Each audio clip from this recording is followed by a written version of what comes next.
शांत रस, साख्य रस, वीर रस, हास्य रस, श्रृंगार रस।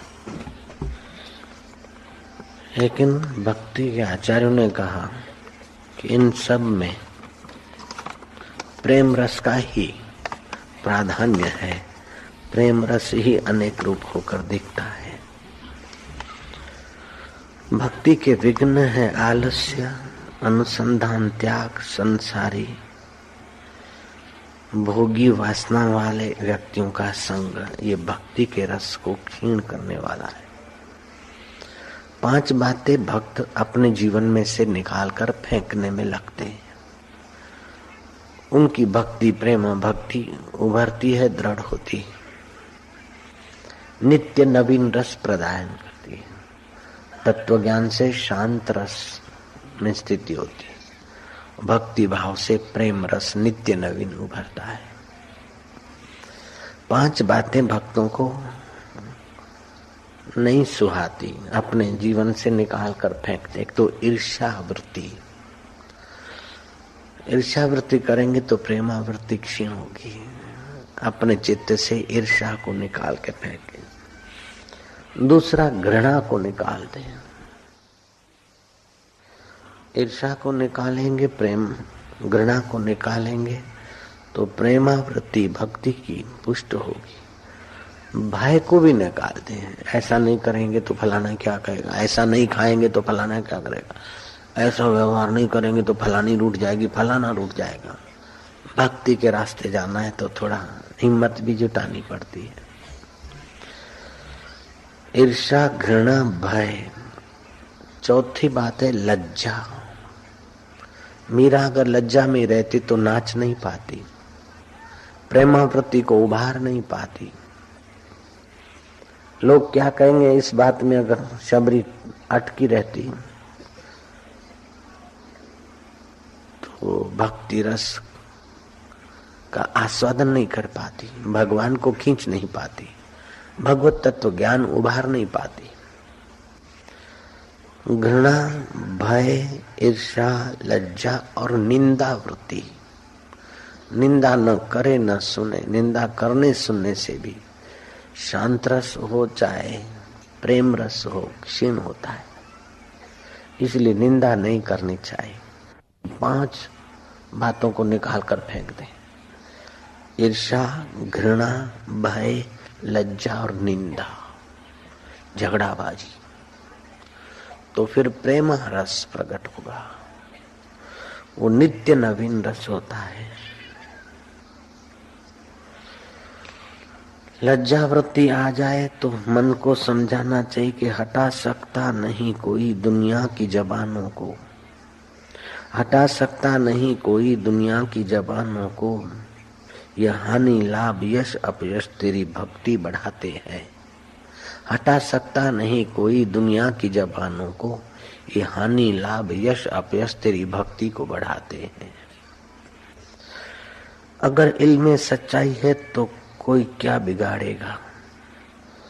अगर दिल में सच्चाई है तो कोई क्या बिगाड़ेगा। जो है कमजोर ही दिल के उन्हें दुनिया डराती है। अगर दिल में सच्चाई है तो कोई क्या बिगाड़ेगा। जो कमजोर हैं दिल के उन्हें दुनिया डराती है। भक्ति के रास्ते पर जाते हो तो दिल को मजबूत बनाओ, निर्भय बनाओ।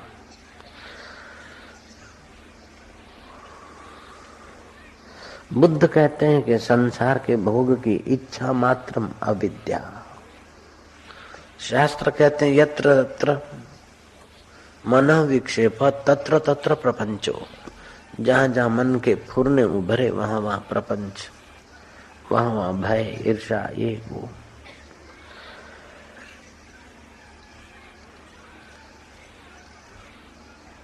मैं तो तुर्क के उस बादशाह को भी धन्यवाद दूंगा, कमाल पाशा को। राज की डोर मिलते ही अधिकारियों को बुलाया कि हमारे देश में अरबी चल रही, तुर्किस्तान में तुर्की भाषा होनी चाहिए। बोलो अभी अरबी को उखाड़ के फेंकने में कितना समय लगेगा। और ऑफिसों का कामकाज तुर्की भाषा में करने में कितना समय लगेगा? सेटअप होते। अधिकारियों ने कहा जहां पना 15 साल, किसी ने कहा 20 साल, किसी ने कहा 12 साल। आजादी के दिनों में कमाल पाशा की बातें, आजादी की हलचल चल रही थी उन दिनों में, कमाल पाशा के इस निर्भय पूर्ण निर्देश की बातें हिंदुस्तान के अखबार पर फ्रंट पेज पर छपती थी। कमाल पाशा ने अधिकारियों को बुलाया कि तुम बोलते हो 12 घंटे, अभी रात के 10 बजे मीटिंग ले रहा हूं। सुबह 10 बजते 12 साल पूरे हो गए, ऐसा समझिए। हमारे देश में हमारी ही भाषा चलेगी, हमारे देश की भाषा चलेगी। ऐसा निर्भय और ऐसा अडिग कि 12 घंटे में पूरे देश में तुर्की भाषा कर दी। व्यवहार में जो निर्भय है वो व्यवहार में सफल होता है, और भक्ति में, ध्यान में, ज्ञान में जो निर्भय है वो भक्ति और ज्ञान में सफल होते हैं। चोर डाकू भी तभी सफल होते हैं जब निर्भयता का गुण इनमें आता है। हालांकि वो गुण गलत जगह पे लगा है, लेकिन कार्य कुशलता, तत्परता और निर्भीक होकर सेंध मारते, डाका डालते, चोरी करते, सफल हो जाते। ये देवी गुण है निर्भयता।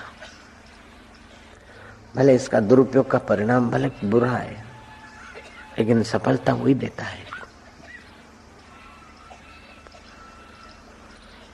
नानक जी कहते निर्भव जपे सकल भव मिटे, संत कृपाते प्राणी छूटे।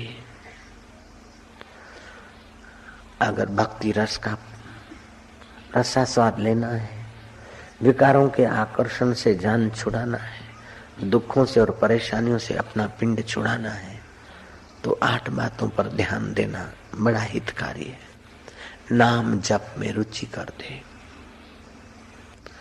भगवान नाम जपे, माला पे जपे, मानसिक जपे, वाचिक जपे, वैखरी से जपे, मध्यमा से जपे, पश्चंती जस से जपे, परा से जपे, लेकिन नाम जप में रुचि बढ़ा दे। बोले रुचि नहीं होती तो नाम बढ़ा दे, जप रुचि बढ़ जाएगी। दूसरी बात, कीर्तन और गुणगान करे भगवान के। ये भक्ति बढ़ाने के, भक्ति रस उभारने के मुख्य साधन है। तीसरी बात, सत्संग का आश्रय लेता रहे, बार बार सत्संग की शरण जाए। चौथी बात, संसारिक चर्चा से बचना, फालतू चर्चा से। क्या खाया, क्या बनाया, उसका क्या नाम है, फलाना कहाँ, ढींगना कहाँ। इससे राग द्वेष बढ़ता है, शक्ति क्षीण होती। पांचवी बात, दूसरों की निंदा न करे, न सुने। छठी बात, स्वयं अमानी रहकर दूसरों को मान दे, खुद मान की इच्छा न रखे। मान की इच्छा रखने से जीव भाव, अहंकार भाव भरता है, वो भक्ति रस में बाधा है। मान पुड़ी है जहर की खाए सो मर जाए, चाह उसी की राखता वो भी अति दुख पाए। कभी कभी सेवा करते, समिति में रहते हैं तो लोग बोलते वाह भाई तुमने बहुत बढ़िया काम किया, बढ़िया काम किया। तो बुद्धिमान सतर्क होगा तो सब कुछ आएगा, और कोई नेता छाप होगा तो छाती फूलाएगा कि देखो हमने किया है। जो नेता छाप लोग घुस जाते हैं समिति में तो काम थोड़ा करते और नाम ज्यादा चाहते, वो बेचारे खाली रह जाते। और जो साधक छाप घुसते हैं वो काम बहुत करते, नाम नहीं चाहते, तो नाम का रस भक्ति उनके हृदय में उभरता रहता है, आनंद उनके हृदय में उभरता रहता है। तो दूसरे को मान दे, आप अमानी रहे। अपना चित्त दुखावे नहीं और दूसरे का चित्त दुखे ऐसी बात करे नहीं। ऐसी बात सुनाने का मौका भी है। समझो किसी के बेटे बेटी का, पत्नी का, फलाने ढिंगने का एक्सीडेंट हो गया, कोई प्रॉब्लम है, तो उस ढंग से बात सुनाओ कि उसको ज्यादा दुख ना हो। अरे तेरा तो ये हो गया, नहीं नहीं, अरे देखो आपके तो 2 बेटे हैं, लोगों के तो एक लौता बेटा होता है और बेचारे एक्सीडेंट में कुचल के उसी जगह मर जाते। हम आपको छोटी सी बात सुनाते हैं लेकिन आप दुखी ना हो। तो बोले क्या बात है, एक्सीडेंट है क्या? बोले कुछ ऐसी बात है, लेकिन आप हिम्मत से सुनोगे, दुखी नहीं होगे, क्योंकि दुखी होने से भी तो जो हो गया वो हो गया। आप दुखी ना हो तो मैं आपको बात सुनाऊं। बोले अच्छा बताओ कि आपके बेटे का या आपके फलाने का जरा सा वो हयात है, उसकी आंखें भी ठीक है, उसका पेट भी ठीक है, उसके हाथ भी ठीक है, उसका दायां पैर भी ठीक है, केवल बायां पैर में ही जरा सा फ्रैक्चर हो गया है। अरे आपके बेटे का एक्सीडेंट हो गया, बायां पैर में फ्रैक्चर हो गया, तो तुमने उसको दुख बढ़ाने में सहयोग दिया। अपने चित्त को दुखी न करे और दूसरे के चित्त को दुख बढ़ाने में मदद न करे। 7वीं और 8वीं बात, सर्वदा सच्चरित्र रहे।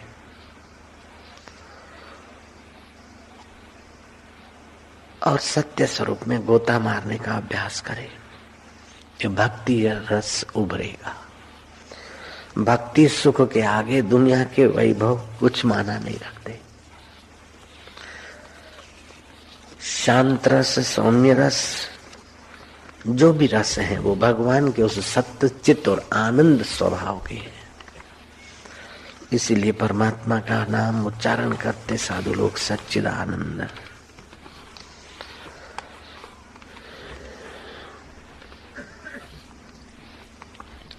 अहंकार सदा दरिद्र होता है, मांगता रहता है, खपे खपे खपे। भगवान और गुरु से निरअहंकार होकर प्रेम करने से भक्ति रस उभरता है। तो संसारी बातें खपे खपे करते वो असली खजाने से रह जाते। अहंकार दरिद्र है, भिखारी है, जितना भी मिले फिर भी कुछ न कुछ चाहता है। भोग अधिक मिले, मान अधिक मिले, भरता ही चला जाता है। लेकिन भगवान की भक्ति बड़ी उदार है। त्रिभुवनपति को भी भक्त दिए बिना नहीं रहता। भगवान और गुरु को कुछ नहीं चाहिए, फिर भी भक्त लाइन में लगेगा, ये प्रसाद ले लो। अब सूरत के भक्त आए, घारियां लेकर आए, वो जानते कि बापूजी नहीं खाते, फिर भी दिए बिना नहीं चैन पड़ते। गुजरात की घारी आ जाएगा आगरे का, बोले बापूजी पेठा लो। अब बापूजी पेठा कितना खाएंगे, बोले ये लो। प्रेम दिए बिना नहीं मानता और अहंकार लिए बिना नहीं मानता। हम ऐहिक चीज देते हैं तो संत और भगवान बदले में हमें आत्मिक सुख देते हैं। प्रेम में देना ही देना होता है।